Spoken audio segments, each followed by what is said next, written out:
Hi, I'm Donna Jordan from Jordan Fabrics. Today I'm going to show you how to make a fun quilt using a fat quarter bundle. We have these beautiful bundles from Moda Fabrics from their Bella Solids, and every little bundle comes with its own free pattern. They're all really exciting looking, but I'm going to start today with the beautiful browns and taupes, and we are going to make this star pattern.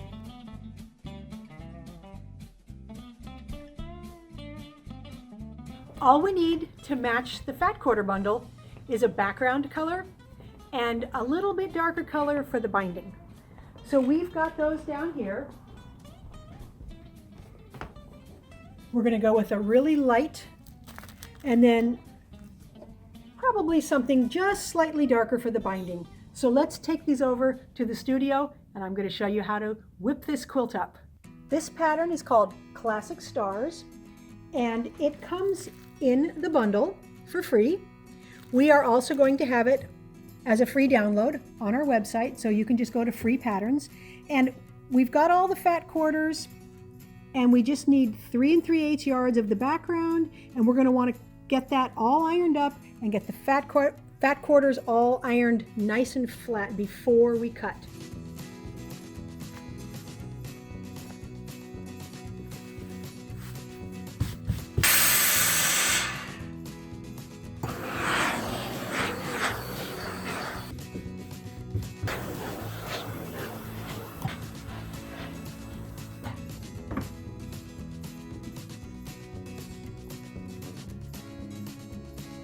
I have all of the fabrics all ironed up, so I'm going to cut the background. The background, it gets cut into 5.5-inch strips, and then we are going to subcut those into some squares and some rectangles. So I like to use the weight on here because it helps keep my ruler from sliding, and I'm cutting 8 layers of fabric at a time. You may want to cut less.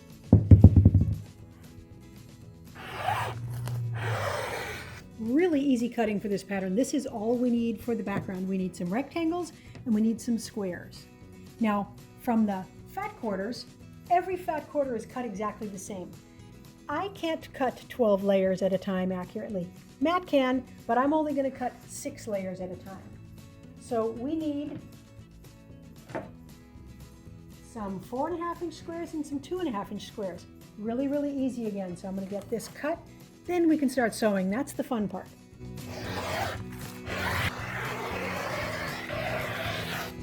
Here's all the pieces we need. The quilt looks like it's going to take a lot of different fancy stitching, but it really doesn't.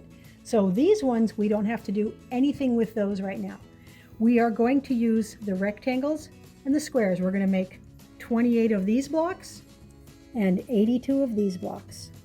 So to make this block here, take your rectangle and you have options. You can draw a line on all of the blocks, but since they're so small, if you just line up the corners, you put a straight line here. I use painter's tape, straight from the needle hole, straight down, and then I'm going to stitch right along there. So put this tip of the square right at the needle hole and this tip right on that line and just stitch right along the diagonal. Now, if anything, you want to stay a hair to that side of the diagonal, and I'll show you why. This is going to be ironed over, and we want this corner to exactly meet that corner there, so that when we iron it flat here, these corners are going to meet exact. And if you sew it right along the middle, sometimes because the fabric has a little body to it, you can't get it folded over to meet. So that's all we're going to do. Now let's iron it. Press it flat and then fold it over. Some nice steam. Open it back up and trim off the back 2 layers. I find something this small is easiest just to do with scissors. Now grab a different color. It doesn't matter what color, they're going to be all mixed up, and line it up on this corner here. And again, stitch along that diagonal.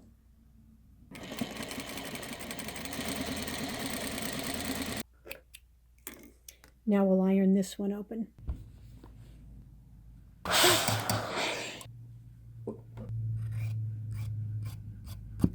This block is totally done. Now to make the second block, we're going to do exactly the same thing, but we are going to do all 4 corners. Same procedure, real easy. Now when you're making these blocks, you don't need to just sew one corner on and then go and iron them. You can sew on both far corners and then iron both of these and trim them, and then sew on these 2 corners, iron and trim. That'll save you a lot of time. And of course, you're probably going to want to chain piece these. So you can take this and sew a corner onto a whole bunch, leave them on the machine, chain piece, saves a lot of time. So I'm going to make up all of my squares. Then we're going to lay it out, and I would just love to see what the quilt's going to look like. Now that I have all of the parts ready, we're ready to lay out the quilt. And this one is really kind of like magic. This is really fun to lay out. So I'm going to look at the pattern, and I'm going to start up here. I can't get the whole quilt laid out, but I want to show you what it's going to look like. We start with a square, and then we start with then we do one of these guys. So the top row is just going to be alternated like this. I'm just going to lay out a little bit so you can get the idea. Now the next row, we're going to take one of these with the 2 corners. It's going to go there, and now we're going to start putting these solid squares in. And you might want to pick a little. You might want to get one that's a little bit different color than what most of the points are, but I'm not going to worry about it too much. Now we're going to take the square that has 4 corners and stick it in there.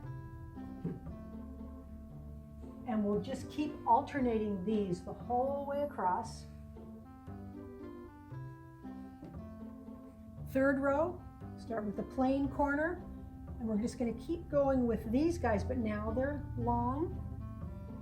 So every row is just alternating with 2 kinds of blocks. But can you see those stars coming out yet? The stars are made from the points from these guys. Actually, that one over there is wrong. We only need, if that was the far end of the quilt, it would only have the 2 points on it. My quilt is actually going to be wider, but let's pretend for now it's just that wide. Now we're going to do another row exactly like this. When I get the whole quilt laid out, I may trade the blocks around a little bit to spread out the colors, but honestly, there's so many different colors in here already. I don't think I am. I think I'm just going to leave it however it happens to end up, and I think it's just going to look beautiful. So we've got one whole row of stars there. Now we're coming up on the second row of stars.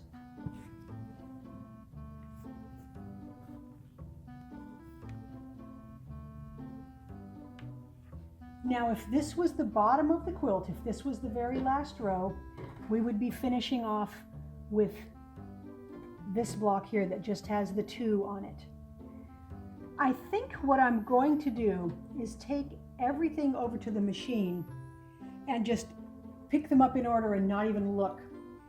The stars will look a lot better once we get them all sewn together. You will see the stars a little more prominently, and because we use such a variety of taupey brown colors, every one is going to look different. So I don't think I'm going to stress too much about trying to get all the colors evenly spread out the way I normally would.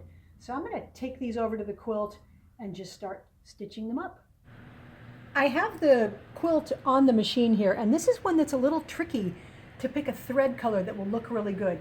So I thought about using a gray or a silver. It won't show up very much on the background. It'll show up a little on the stars. I thought about using a brown, but that is really going to show in the cream areas here. So I've gone with a cream that's a little darker than the background, and I really think that looks best and it's not distracting. There's only one more row to quilt, and then I can get the binding on. I'm going to use a kind of a tan binding, and I can't wait to see what it looks like completely finished.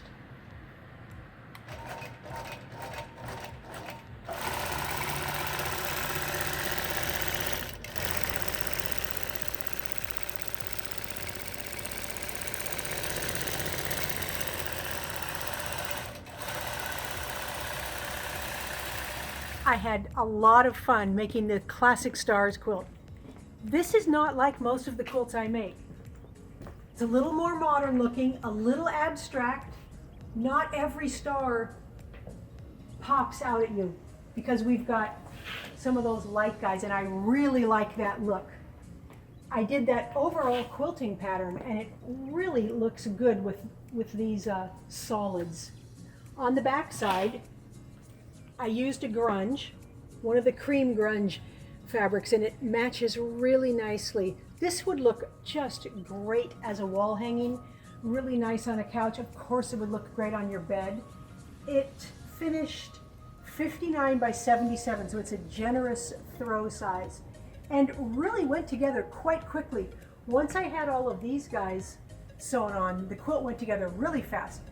The most fun thing about this pattern is that it looks like there's sashing between the stars because there's space between every star. But that's just done with the pattern. That's because we put all of these guys on the rectangles instead of onto squares. So we have nice, strong points every time. None of the tips are stitched off, which is really, really nice. I like those nice, strong points. I'm so happy with how that quilt came out that I want to try all of these fat quarter bundles from Moda. The pattern is included, and I'd really like to try that one. Really want to try that star one. So I think I'm just going to go through all of these colors and make these patterns. They were easy to follow. Moda does a really good job providing these patterns. So let me know in the comments if you'd like to see some of these other colors made up into quilts, and I'll get sewing. Thanks so much for watching our tutorial today on how to make the classic star pattern from Moda. We hope you enjoyed it. Happy quilting!